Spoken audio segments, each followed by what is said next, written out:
Greetings to our lecturer, Madam Salila, and my fellow friends. I'm Jodiswaran, and my team members are Kavilan, Rishwin, and Chung Zijian. Our topic for our presentation is Introduction of Differentiation. Now, let me introduce the differentiation. Differentiation is a fundamental concept in calculus introduced by Sir Isaac Newton and Gottfried Wilhelm Leibniz in the late 17th century. It is a mathematical process that deals with the study of rates at which quantities change. Essentially, it allows us to find the rate at which one quantity is changing with respect to another. Hello, good morning. My name is Rishwin Nalasivam. My matrix number is F1096. Today I am here to talk about example of application of differentiation. The first one is calculating speed. Your speedometer measures your instantaneous speed at any given moment. This is essentially a derivative as it represents the rate of change of your position with respect to time.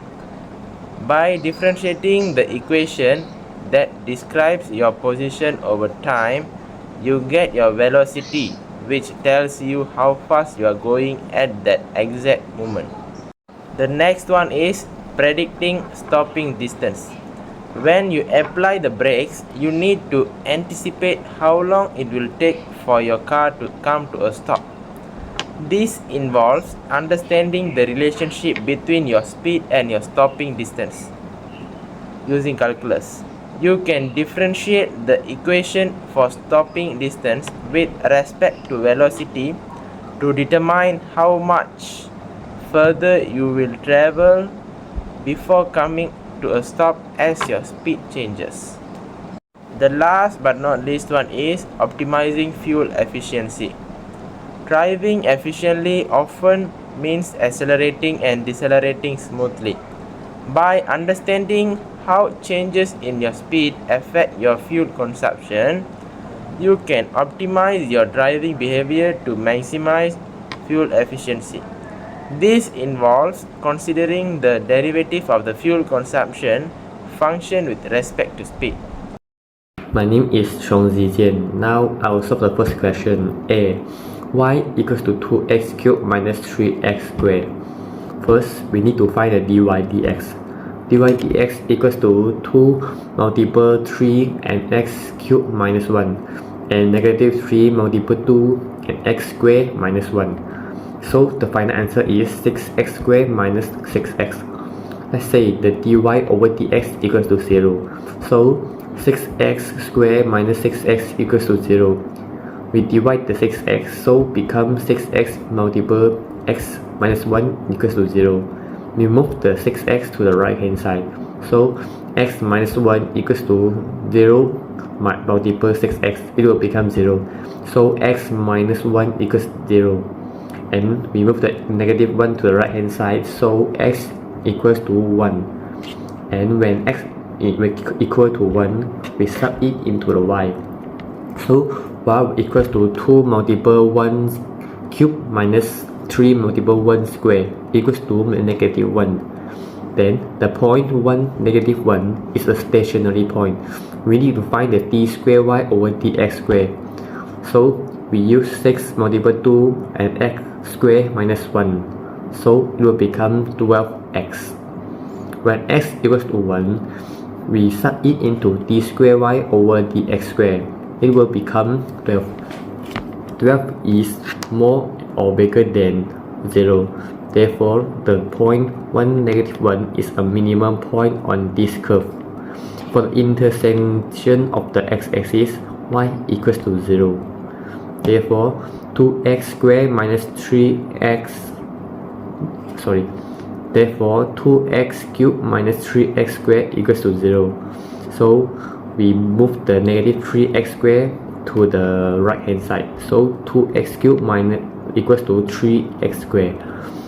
We move the 2 to the right hand side. So x cubed equals to 3 divided by 2x squared. Move the x squared from the right hand side to left hand side. So equals to x cubed divide x squared equals to 3 over 2. And the final answer is x equals to 3 over 2. Then for the intersection of the y-axis, y equals to 0. Therefore, y equals to 2 multiple 0 cube minus 3 multiple 0 square equals to 0. Therefore, this graph intersects the x-axis at 3 divided by 2, 0, intersects the y-axis at 0, 0, and has a minimum point at 1, negative 1. So this is the graph. Now I will let Gavilan to explain the next question. Hello guys, I'm Kavilan and my metric card number is F099. So here we have question number 2. Question is y equals to 4x power 3 plus 5x power 2 minus 5x minus 1. So first you must differentiate. So we put dy over dx equals to 12x power 2 plus 10x minus 5x minus 1. So you calculate everything, you will have a quadratic equation. So solve the quadratic equation, and x you will get 0.1477 and x equals to negative 0.5643. After that you should sub x into y. So you do the equation and everything, y you will get negative 1.6165 and y equals to 2.6949.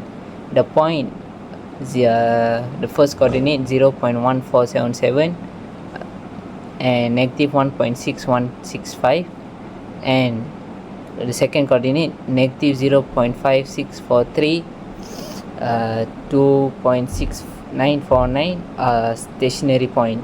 So the next step is you must do double stage second stage differentiation. So you do d square y over dx square equals to 24x plus 5. So sub x into the equation, and you and for x equals 0.1477, you will get the answer you will get is 8.5448. So this is a minimum point, and x equals to negative 0.5643, and the final answer you will get negative 8.5432. This is a minimum point. So from these answers you can do the graph. Okay, that's all from me. Thank you. As a conclusion, differentiation is not just a mathematical concept. It is a powerful tool that permeates numerous aspects of our lives. Whether in the realms of mathematics, science, business, or personal development, the ability to differentiate is crucial for growth, understanding, and progress. Thank you.